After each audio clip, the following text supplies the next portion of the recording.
Hello, everyone. Thanks for joining us. You have joined us at ISBM, and this is our webinar series. Hopefully you can see the slides. Okay, great, we're up. Today's presentation is Joanne Smith, and she's president of Price to Profits Consulting, and she's going to talk to us about 8 pitfalls of value pricing and how we can avoid them, which we should all try to do. So I'm going to tell you a little bit about ISBM while you all get comfortable in there. Oh, look, there's a picture of Joanne. That's her talking. And over on the right is me. I'm Lynn Yanyo. I'm the executive director of ISBM. Next slide. There we go. So when you're with us, I'm going to describe to you what you have at the bottom of your screen. In order to ask questions of Joanne, and you should do this at any time during presentation, you'll see a little folder box that has a Q on it, and that's the Q&A box. If you click on that, you'll open up and you can type, and you should then type your question at the moment you think of it. I'll be monitoring your questions during the entire presentation, and then I will share them with Joanne at the end. And if you have other questions like why aren't you connecting or hearing, please feel free to type. I'll be watching those all along, and we'll address any issues you have with the system at the same time. We're always asked the question, how can I see this after the fact? So we will be sharing handouts and the recording to anyone that has currently registered, and you'll get an email with a link to that. That link is available for 30 days. You can also share that with your colleagues and friends. They'll have to register to watch it, so we know who you are, but you'll also be able to watch the recording again. So feel free to recommend after you get that link.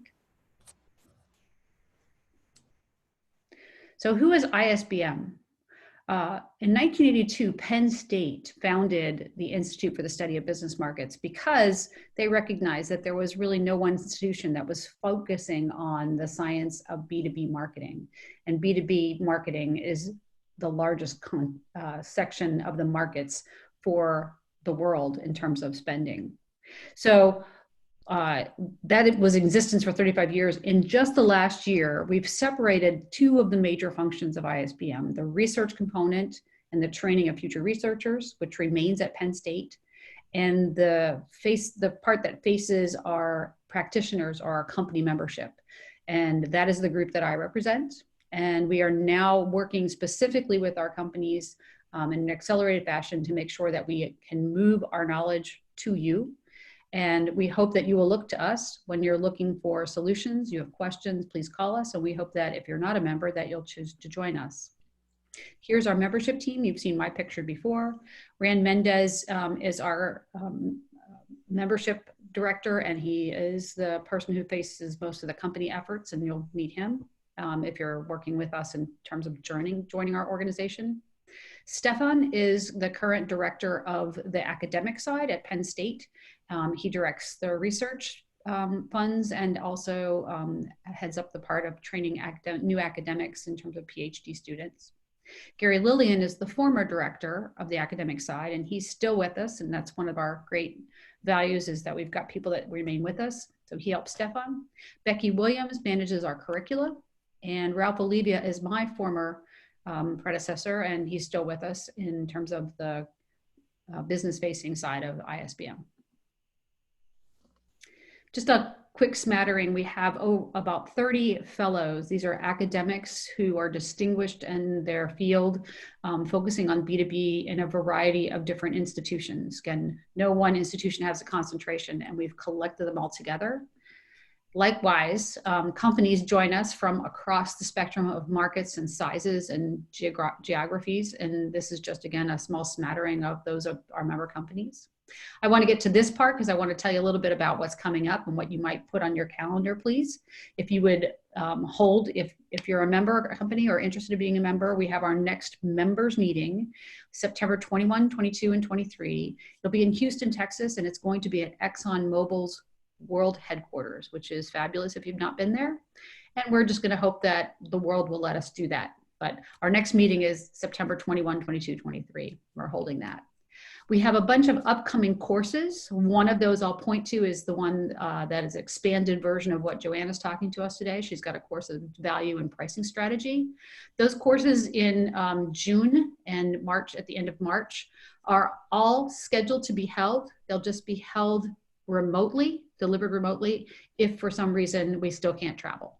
So we're taking registrations for them and they will be held regardless. If we can get together, then we will notify you, but it's likely to be in our Pittsburgh training session, center that we've been regularly using. And then lastly, I'll remind you, you're with us for the webinar series and there's plenty more webinars coming. So I invite you to go to the website and register for those. Okay, looks like we've gotten a steady state of folks that have signed in. So we're going to get started. I'm going to pass this over to Joanne. So she's going to talk to us about the pitfalls of value pricing. I'm really excited to hear this because I'm a huge proponent of value pricing. We talk about it all the time. I had no idea I had trouble with this. So let's hear about these 8 pitfalls. Joanne, I'll pass it to you. Oh, thanks, Lynn. So let's see, I'm not able to advance the charts. I'm not quite sure why that is. Do you have some ability to release my? Yeah, so you should, there you go. Let's see if that'll work. So just a little about me. I'm president of Price to Profit Consulting. Formerly, I was with DuPont, corporate head of marketing, pricing, and customer loyalty, the author of a few books, and in addition to the ISBM, I'm also a lead instructor for the Professional Pricing Society. So let's jump right in on value pricing, and I really want to set the stage so we understand why we should even care about value pricing. And the predominant reason is it is one of the best ways to get at both price and volume. So there's some leading studies that say when you use the best practice that I'm going to refer to, companies are seeing they're getting 5 to 25% higher price than they thought they could get, and they're winning more deals. So their volumes are going up. They're closing 5 to 15% more deals. And that's for companies that predominantly are differentiated in their product line. It could also be beyond product line. But anything that I talk to here is not strictly for specialty products. These same techniques can be used in commodity businesses if you differentiate on service or the customer experience, those sort of things. You can also often have premium prices, as certainly higher share and retention as a result of this. So I am going to just very briefly share with you one client study so you can see what a good value pricing is, and then we'll begin to talk to the pitfalls. In this particular case, this company was selling this existing product, had been selling this product for years, and just one customer was buying $5 million of it. Now, their product enabled better mixing with the other ingredients and had some higher purity than the competition's. They had just come off a year of some supply issues. They had resolved those issues, and management said to the salesperson, go raise the price 25% to the customer you've been selling this same product to for years, 25%. Well, if you think about what's the odds that a salesperson would be excited about that and think that they could pull that off, not too high. But in fact, this salesperson absolutely did get it, got 26%, and he used the techniques we're going to talk to do it. So it kind of looked like this. He was showing some form of this to the customer and basically said, look, our product has higher purity. As a result, your product, Mr. Customer, is superior, and you can sell 3 to 5% more sales because of that better product.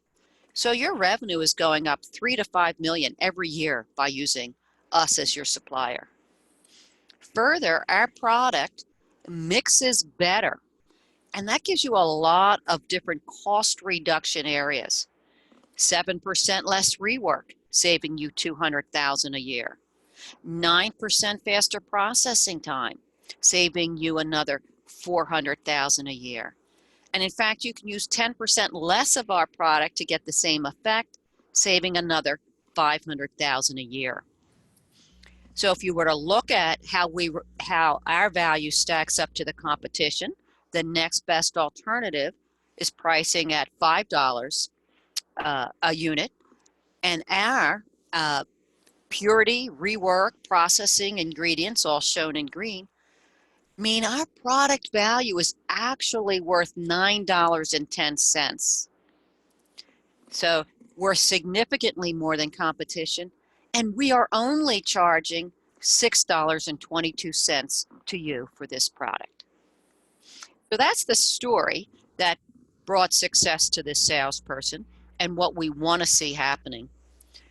So not only did he get the price, he retained his volume, but this technique has a couple of other advantages. When a salesperson has this kind of data in their hand, right, that they can share and show a customer, it builds their own confidence to stand firmer, to get fairly compensated. Secondly, it does a fabulous job of stimulating a value discussion, which anybody in sales wants to get off of talking about price and on to talking about value. And when we put up our hypothesis in front of that customer, it causes those customers to go right to the value. It may be that they're shooting holes in it. Where did you get those numbers? I don't know if I agree. My yield is only 8%, not 10. Doesn't matter. You're getting into the value and you're actually learning more about that customer at the same time.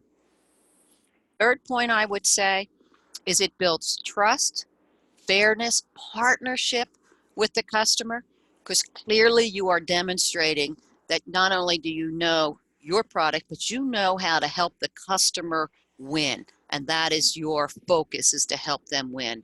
And you're open and honest and transparent. So again, that partnership. And last, it's great for the procurement person, the buyer, to sell it internally. Because if he's going to accept the higher price, he doesn't want to look bad to his boss or to his user group, but to be able to share with them that same data to say, look, here's why I paid more. Here is why it'll help us make so much more money or success in our business. So that's all about why we'd want to do it. But now let's get into what it takes to be successful. And I'm going to break this into 3 parts. First is all about how do we actually quantify our value, set that price. 2, that's not enough. We then have to influence the marketplace, the customer. So we have to market that value. And third, sales have to have the skill to actually price negotiate or value price negotiate to really get it at the end of the day. And so as I work with many, many clients, the ones that are working in this area, here's the more standard things I hear them say. Some of them say, like, we've tried this, but we just can't quantify our value add. It's too hard. Well, we'll talk about how to make that not so hard. Or the salesperson, I tried, I put out that price you told me was right, but they just wouldn't accept it. We'll talk about how to solve that.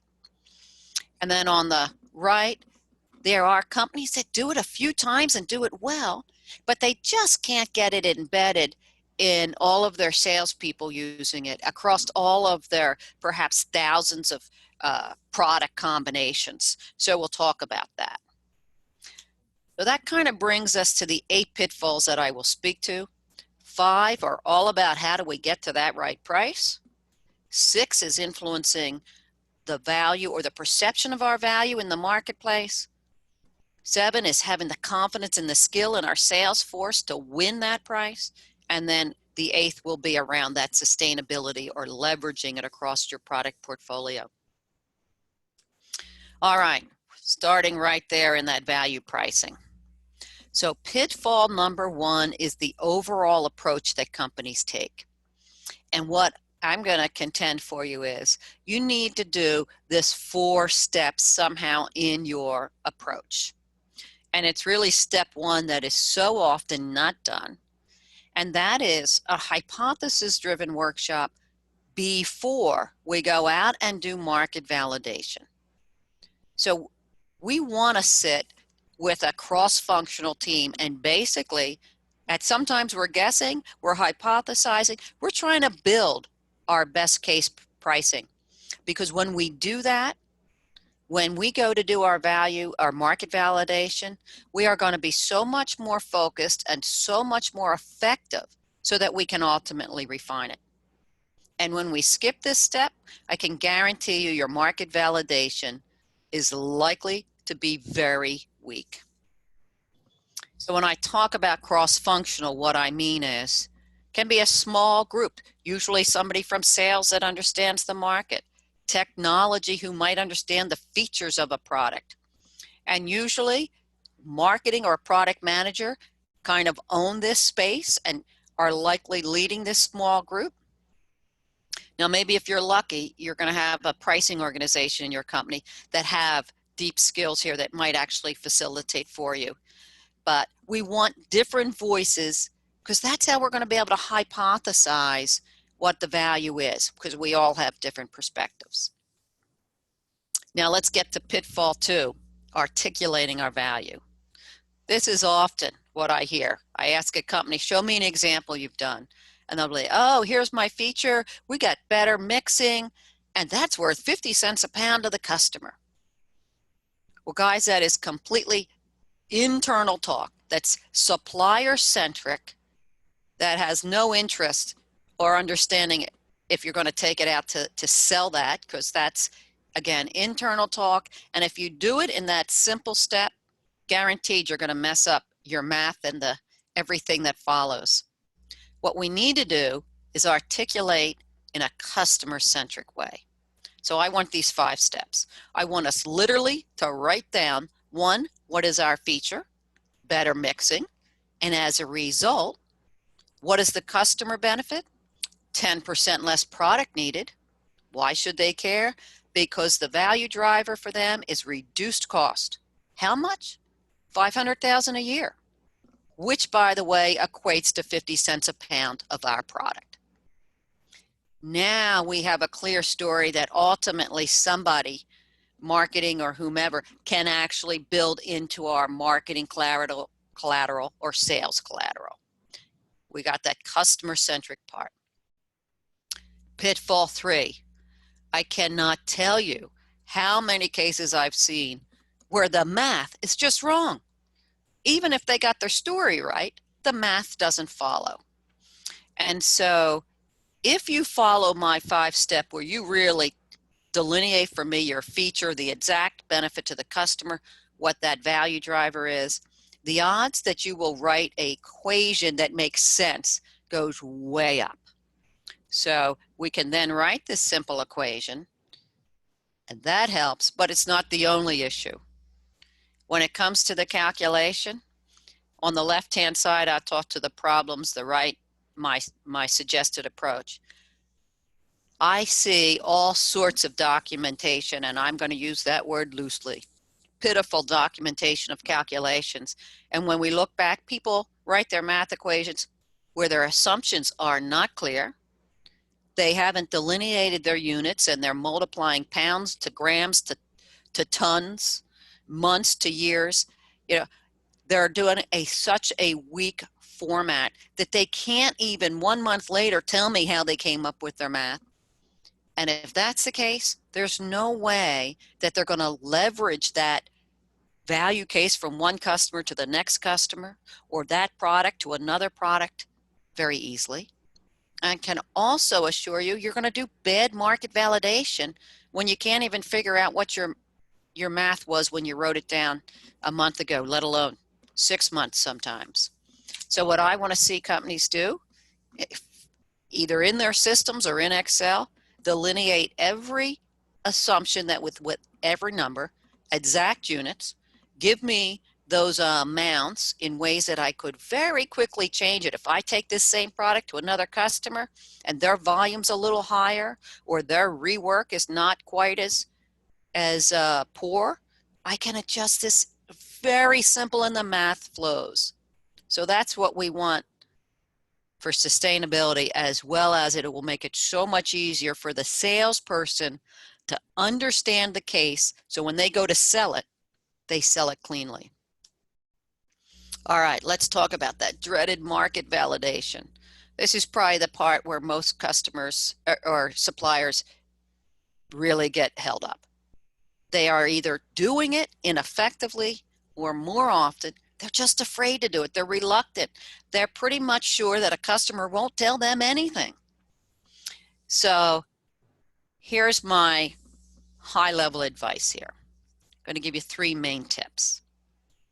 1, you want to be benefit focused. We are not going to go out and ask customers what they would pay for our additional value. That's a B2C kind of technique, and it's going to underestimate what you get. Most B2B customers will not answer what price they would pay, and if they do, they're going to make it smaller than they would. We're really out there to say, gee, is yield improvement important to you? Is uptime an issue? How much is uptime an issue? We're only talking benefits. Later, we can do the math to figure what we should price. They shouldn't figure that. And by the way, we don't need exact numbers. We don't even need to validate every one of our assumptions. If you've done that hypothesis work, we're probably going to come up with 2 to 4 different key assumptions that we made that we don't feel very certain about. And those are the only ones that are big enough, important enough, that we need to really lock down. And locking down might be 5 to 10% improvement, 3 to 6% improvement. It doesn't have to be 9.98% yield. We can do it as long as we're in the ballpark. Number 2, here's that word hypothesis driven again. And this is why that hypothesis step we did earlier is so critically important. If you start your market validation surveys with open-ended questions, which are fine, gee, tell me what's important to you when you buy, our product. You'll get something, but most of you will get very little that's useful. But when we say to them, look, many of our customers have told us that their 2 most critical issues are yield and uptime. Is that something that's important to you? Right? I've used my hypothesis to test. And then it's very easy for them to say, oh, yeah, those 2 are absolutely important. And then you may follow it up with saying, well, can you tell me what your yield is today? You might get that kind of an answer that says, well, no, I'm not comfortable telling you about our operation. Here's when we go back to our hypothesis. We're going to basically say, oh, okay, I know you're not comfortable talking about it, but let me just say that our studies with other customers have said that they have a yield loss that is in the area typically of 5 to 10%. Can you tell me, is that pretty similar for your company as well? And now that's something they are likely to be comfortable answering. Sure, we're in that same ballpark. You might add, at the high end or the low end, right? So as shown in blue, we want to add a little tension into the conversation. And tension, when I say that, I mean it in a subtle, respectful way. When they say, hey, I'm not going to tell you about that. I don't want to answer that question. You don't stop. You go back to your hypothesis and you throw out what you believe their answer is and see if they'll react to that by telling you if you're in the ballpark. That's how we'll get more data. All right, let's go to 3. We know we have different type of buyers out there. Some are all about price. That's all they talk about. Those are not the ones we're going to go out and do a lot of our validation with, because they'll tell us hardly anything. We'll probably want to go mostly to customers that are loyal, they're open with us, and they're much more likely to share with us. And additionally to that, don't think this is just sales role. Go out there, sales, and get this information.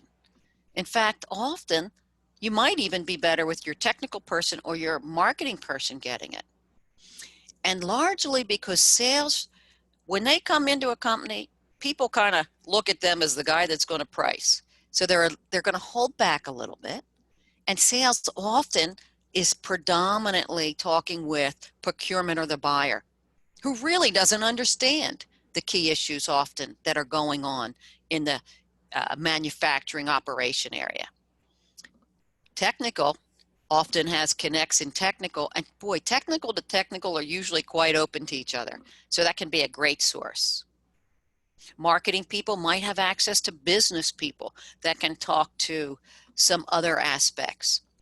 So don't always rely on your sales unless it's a pretty simple kind of question that they can easily get in their natural day-to-day interactions. All right, now once we have refined it, we've got that data, we've refined our case, we need to kind of build our story. And down there at that last part, once we come up with our value, in this chart example, it's 910, we have to somehow share that additional value. We can't give it all to the customer. That would be silly. We've invested in that value. We need to keep for ourselves. The same hand, we can't take it all for ourselves because then there would be no reason that customer should buy from us. And this is an area a lot of companies just get caught in. They just don't know how to think about it. And I'll tell you how I think about it, and I'm going to show you a simplified form. I actually use a more in-depth and semi-quantitative way at assessing this, but the high level of what I'm doing is basically saying, all right, the default is 50-50. If we create value, let's share it. But the reality is, guys, sometimes you can get more than 50%, not all that often, but at times. More frequently, you're going to take less than a 50-50 share. In other words, the customer might get 70% and you'll take 30 in price. And the types of things that I think about that might drive you to having to give more to the customer or able to capture and keep more of it in your own pocket are things like this. And again, I might use 10 to 12 of these that I assess. But number one is, what's that certainty that the customer will get the benefit that we described, and will they get it fast and immediate? The first two.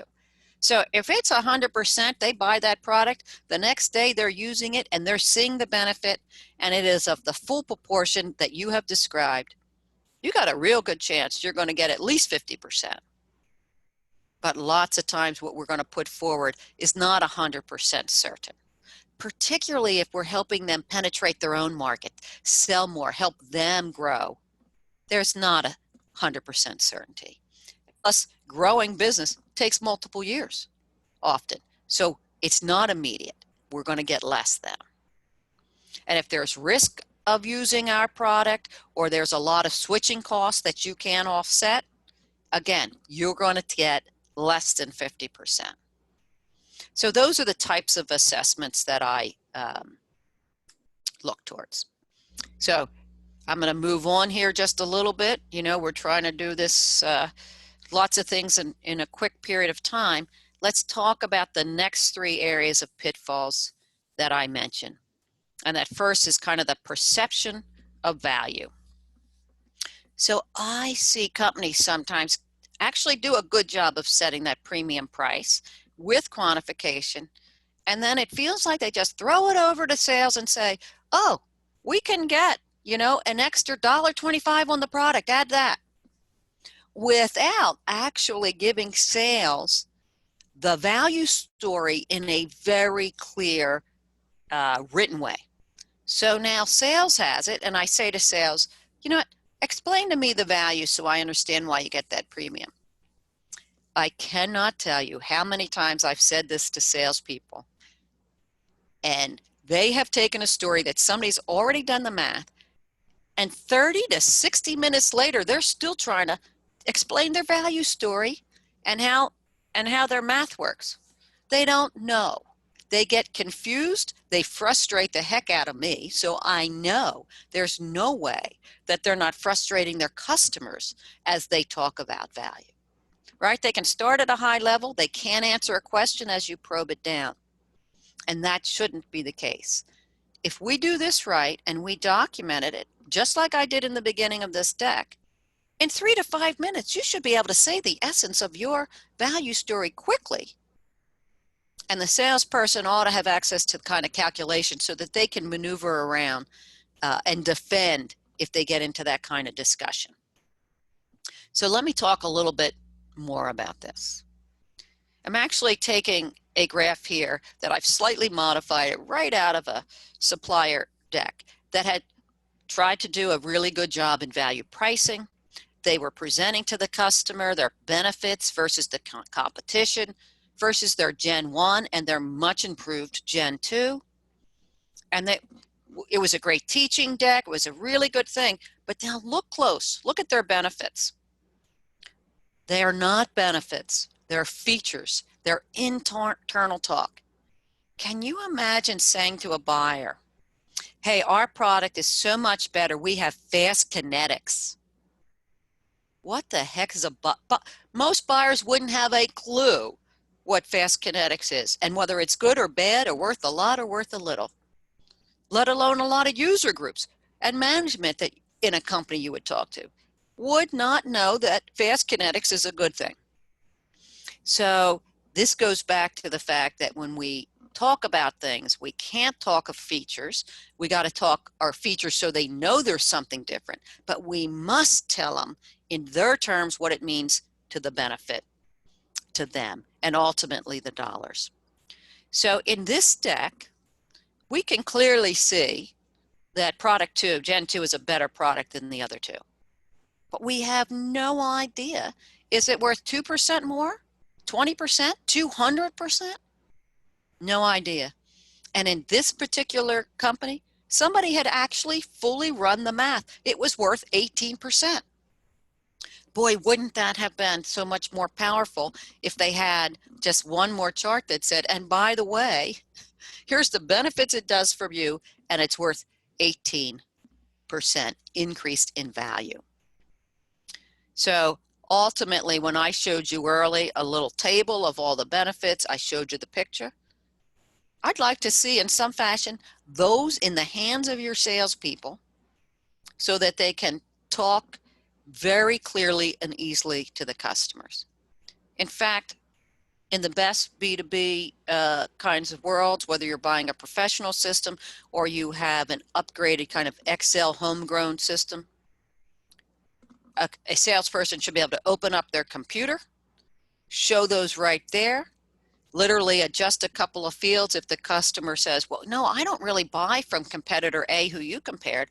I buy from competitor B at 520, where you can put it in seconds, it's refreshed, and they can have such an open, transparent dialogue. All right, let's take this further. If we think about how do we move a decision maker procurement to pay more or buy more from us, the number one kind of thing that they say when they're buying something that is of importance to them or it's a somewhat complex buy is that they have widespread support of the user influencer group in their company. So that certainly means we're going to have to target and sell to users and influencers. Second, let me just point out that most buyers, when we're talking B2B, important complex buys, they do not have decision rights. They might tell you they're making the decision, but at least 80% of the time, more than likely, there is somebody else in the business group that is making the decision. They are just an input into that and the negotiator to work your sales down. So once again, it's going to be very important we get user groups to go. So what drives user groups is when they believe that you are there to help them win. So the 3 things I list here are number 1, 2, and 3 to users. They happen to be number 2, 3, and 4 to decision makers. So you're going to hit both groups when you do things like calculate the benefit to them and quantify the value. That's their number 2 and what drives them to select a supplier. The next one, they like help navigating alternatives. Well, if we've done good value pricing, that's exactly what we've done. We've compared ourselves to alternatives. So we have the ability to answer and coach and teach in this way.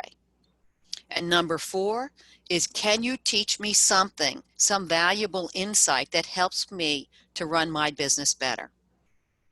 And you may have a number of those, but even if you don't, when you do good value in use pricing, the odds are extremely high that you will learn something that will give you a teachable moment with your customer base. All right, that's all about how we're going to influence. But let's get to that. Now sales has to negotiate with confidence and skill, and this is often not happening well enough. Well, it's no surprise because most of our buyers have been professionally trained, or they have learned with enough experience to push back on sales, and the message they're constantly saying has some form of, I only care about price. You're higher priced. I don't either care about your value or your value is no different, and I absolutely will switch suppliers for price. You have to lower your price. They do this so often because it works. It scares the salespeople. They back down, and suppliers do it repeatedly. And again, 9 times out of the 10, it's not right. It's not real. The supplier is strictly doing it as a tactic. Now, how do we know that this works so dang well? I'll give you a couple pieces of data. So here's a survey that basically 80% of companies who were asked, do they believe they are more expensive, the same, or less expensive than their competition? 80% thought they were more expensive. Think about that. Impossible. We can't all be more expensive. Somebody's got to be cheaper for somebody to be expensive. And most of us have at least 3 to 5 major competitors. So the most probably that would literally be accurate would be a maximum of 25% of companies would actually be more expensive. But buyers are always trying to make us think we're out of line, right? So we all think we're more expensive when in fact it can't be true. Another survey, who has more power? Is it sales or is it the buyer? 75% of sales think the buyer has more power. Again, not true. So many of us, again, we might have 3 or 5 of us that are selling to thousands and thousands of customers. And somehow in our minds, we think these thousands of customers have more power than the 5 of us. We've given away our power. Let me give you the third issue on why we don't negotiate well, or a fact that tells me that we don't.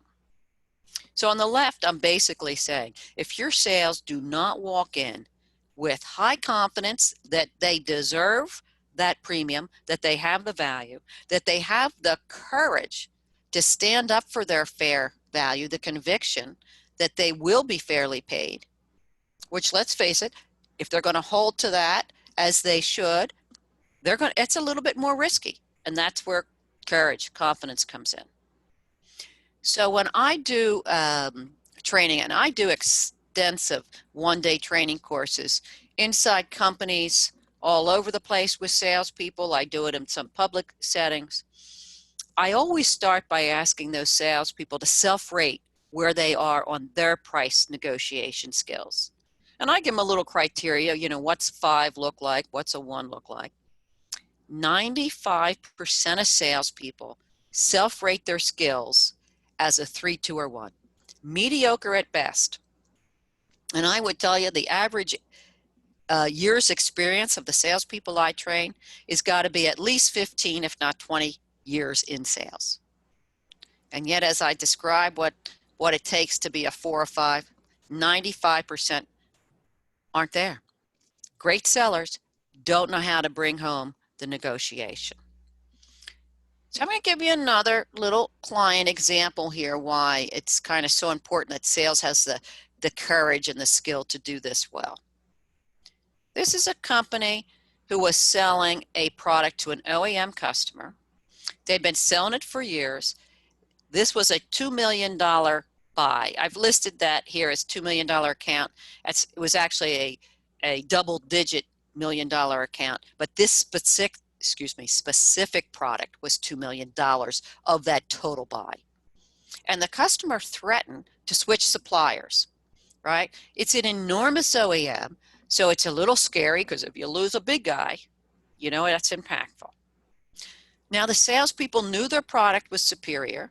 They had been sole supplying to this OEM for years. Somebody had done the value calculation, and it was far superior. The total value add was almost twice that of the next best competitive alternative. At the end of the day, the salesperson elected to go in at a price with their manager involvement at $1.05. They knew they deserved a premium. They got a premium, but they left so much on the table. They probably should have been getting $1.50 to $1.70, but they were so scared with this powerful OEM, this large customer. So not only did they leave a lot of money on the table in this deal, what is worse is they basically trained this OEM customer to know that every time they walk in the door, that OEM should pick a new product, a different product they buy from them, and threaten to switch that one out, right? And then just work them at every single product because they've taught this customer, if you push back and scare me, I will fold. I don't have the confidence to hold to my fair price. So we've created a more aggressive customer. But even that's not all. Now, more than likely, this OEM that's been playing this price roll and trying to work one competitor off another lets that competitor know that put in the dollar a pound that they lost because they were so close in price to my client. And they're basically going to say the client has hugely more value and you were pricing almost the same. So you are pricing so far way too high. Now the competitor doesn't have confidence when they go in with their prices. And every time they bid against this, my client, they're going to go extra low in price because they think they have to. So now we have created a more aggressive customer and a more aggressive competitor. And our marketplace, therefore, gets more and more aggressive, hurting every future deal. So it's going to be very important that when we have value, we get that value. Right? Deal by deal adds up to what happens in the market. So where do we want our sales to be? We want them to truly understand when they have the power, which is far, far more often than they think, and then use that power. Now, do they have great power with every single customer? Absolutely not. There's different customer segments out there. But most of the time, when you have some uniqueness in customer experience and a product, you're going to have at least 80, maybe 90% of your customers where you have some very good power that you need to use. So when we do one-day training, right, we may be touching on value pricing and understanding it, not in huge depth with sales because they should be getting support with sales and, marketing and things, but enough that they can talk the talk, tweak cases. But what are skills they need? They need to be able to understand the different buyer types out there, right? So they know their power, right? Who are true price buyers and who are that large majority of our customers that just talk a good story like they're about price, but they are absolutely not price buyers. They really will pay for value. Who's our relationship? Who's our convenience buyers? And how do we treat them differently? They're going to need to do price volume trade-offs. And most sales, most marketing, most leaders do these wrong every day. I watch constantly different commercial teams and leaders make decisions where they will discount price to pick up volume. And the volume they picked up doesn't even come close to the profits they lost by lowering their price. So they have to understand how to do that. They have to understand how to do all this in the context of the fact that there are competitors that might come after you, that might react to whatever price you put forward in this deal or in every future deal. So when I do it on one-day course, we are really learning how to understand when we have power and not in very practical terms. And then we're learning when we do have power and we understand it, what are the kind of actions we take to get our highest at this deal and further to have the minimal negative impact on the aggression of that customer or competitors in the future. So when do we do things like, should we walk away from this account? Should we give a give and take with that price change? Is this the type of customer that we should offer options? You know, a gold, bronze, silver choice. Is this one where we really ought to change contract terms or do temporary restrictive sort of answers? So again, this is an area that most sales are so weak, and yet it is where all the money comes home.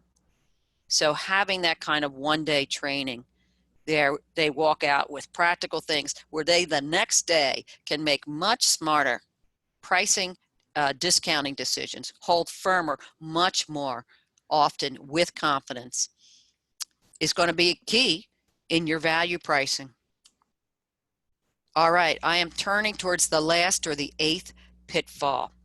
And that, what I'm showing in this graph is a profile of companies when they're making change, whether it's price or they're making a change in supply chain or product innovation. If we're making major change, this is a typical profile of, in orange, of what one must do for success, and blue is indicating what typically happens when we have failure in really embedding a certain change into our culture and our organization. So my scale here is from 0 to 100%, meaning, let's take the second one down, resource for success. This scale means you have to do this almost perfectly, 95%, to be successful. And yet the large majority fall short, right? They do it halfway there. The key here is value pricing when you have many, many hundreds or thousands of products and thousands of customer combinations. Without a dedicated pricing resource to facilitate this, to get systems in play, to make it easy, guaranteed you'll have a few successes and you will not get the broad-based impact across your product portfolio. Now, number one, the other three, by the way, all have to be done well, slightly over 70%, but not with perfection, right? And so leading the change. A lot of companies do it well, but so many, the leaders, top people are unwilling to risk volume. They're like, oh yeah, get me your fair price. But gosh darn it, grow share and never lose account. If that's your standpoint, there's no sales are going to walk out on that limb of the tree all by themselves if they think the leaders are going to beat them up if they should lose an account or lose volume. So we all have to be willing to do some risk of volume to go after our fair price. All right, systems and structures. Value pricing is a little bit heavy. It's so many combinations. You're going to need a system. And depending on your complexity, you might get away with homegrown Excel sort of things. More than likely to do it really embedded, you're going to want a professional system. If that's you, shoot me an email or whatnot, and I'll give you some suggestions about how to go about that.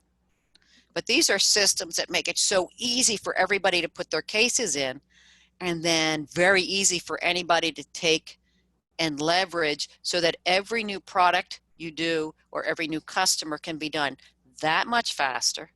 And you can open these right up in front of a customer and like change them live, and they can see the data and the transparency. So they're kind of a beautiful thing. Last, making it last. This is where we fall short when we don't get those salespeople and train them on price negotiation skills. We are tying one hand behind their back. Even if we give them the best value case, we're tying one hand behind their back. All right. So, because we need those salespeople to have that courage, the skill. Oh, and by the way, if you incent somebody strictly on volume or revenue, you're behind the 8 ball. If you've got some profit component in your sales incentives, you're gonna have a much higher chance of success. All right, so this really turns us back to say, I'm doing a 2-day course for ISBM. If that's of interest to you in June, please sign up. We'll go well beyond just value pricing in that. We're going to talk more multi-year strategic pricing. We're going to talk about all of those price negotiation skills that I typically do in 1 day for sales. Of course, you can also refer to my book. So with that, Lynn, I'm going to open it back to you. That's the talk. And if we have time for questions, I'd love to take some. Great. We have a few minutes, and if anybody has questions, I'll encourage you to go ahead and type them to me in the Q&A box, the little folder with the Q on it. I have a few while we're waiting for others to come in. So first, Joanne, tell me a little bit about this course. Like, it almost feels like it would be useful to have salespeople in the course, but maybe that's too much behind the scenes for them. If you're talking the ISBM 2-day course? Yes.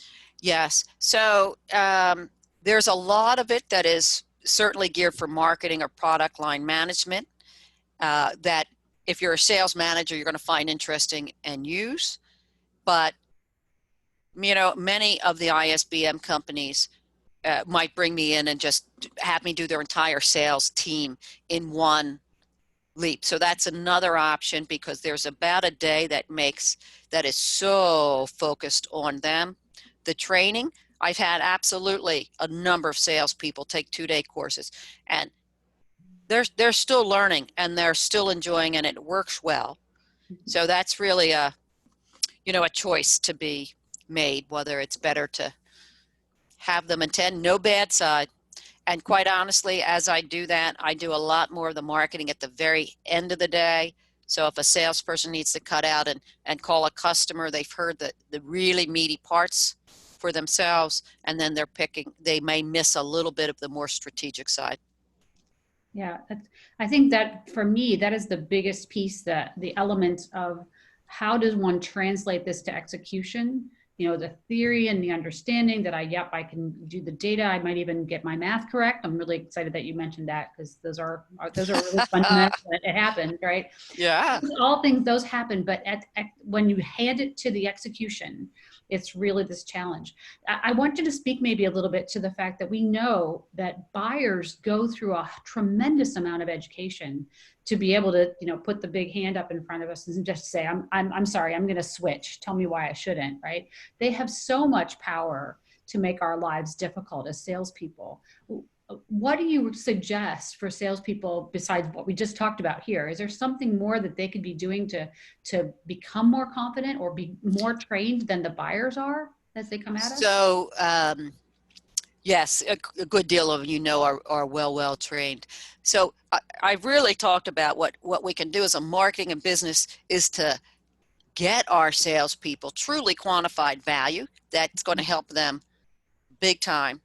But literally, this 1-day course that I talk to, without a doubt, every time I do this, and I always ask at the end of the course, now that you've gone through it, and by the way, this should be no surprise, the large majority of salespeople that come in pissed. They don't think they need to be there. They can't imagine that they need all day to learn this.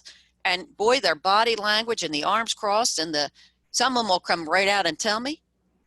And at the end, when I ask, was it worth your time? Will you tomorrow begin making better, smarter decisions because of this course? Hands fly. They're shoot up. I can't tell you how many times I've heard best training of my entire career. Yeah, I wrote down several of your phrases that you told them, this is how you have the conversation, which I think is the key to helping people do that, which is like, what would I say? How would I start that conversation? And here's how you have that conversation. Frankly, some of the things you talk about, it seems like you're maybe a bit of a therapist, this open-ended question. No, probably not. That kind of thing, right? And particularly in the case where you're testing out the data, like we marketing would love to have more of sales participation in bringing this data back so we can understand better.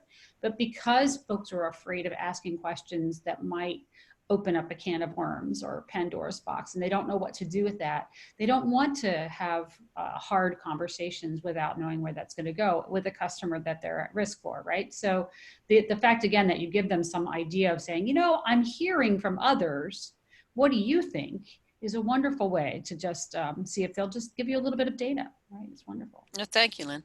Yeah. Okay, we have a couple more minutes. Anyone else want to ask a question? I think I have to come sit in your class. I Be don't glad want to it, have I don't you. necessarily want it to be live online, but it would be easier for me to be able to sit in then. Well, I hope that everybody here got something from it.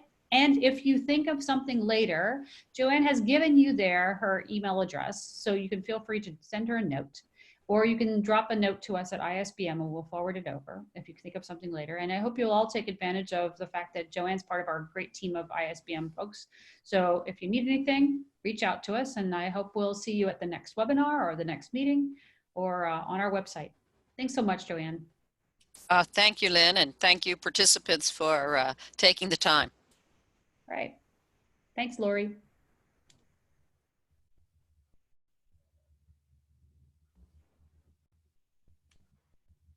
Okay, we're clear.